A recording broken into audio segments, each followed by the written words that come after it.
குபேரா. படத்துக்கு பேரு குபேரான்னு வச்சுட்டு பிச்சைக்காரன் 2 எடுத்து வச்சிருக்காங்க.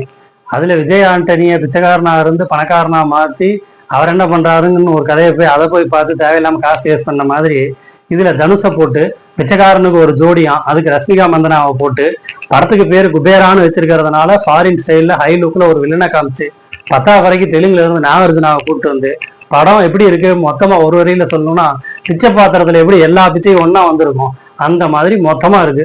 மொத்தமும் ஊசி போன மாதிரி இருக்கு. குபேரான்னு பேர் வச்சதுனால தனுஷுக்கு இந்த படத்துல கோட்டு போட்டு விட்டாங்க. கோட்டு போட்டவெல்லாம் கோபிநாத் ஆக முடியுமா? அந்த லட்சணத்துல தான் இருக்கு படம். பிச்சைக்காரன் 2க்கும் குபேராவுக்கும் வித்தியாசம் வேணும் இல்லைங்களா? அதனால தாடி வச்சா தனுஷ் பிச்சைக்காரனா இருக்காரு, கோட்டு போட்டா தனுஷ் குபேராவாயிட்டாரு. தனுஷ் தான் நம்ம நடிப்பு அசுரன் ஆயிடுச்சு. அதனால அவரை வச்சு இந்த மாதிரி ட்ரை பண்ணியிருக்காங்க. தனுஷுக்கும் வெங்கட் அட்லூரிக்கும் இது 2வது படம். 2வது படமும் மொக்கை.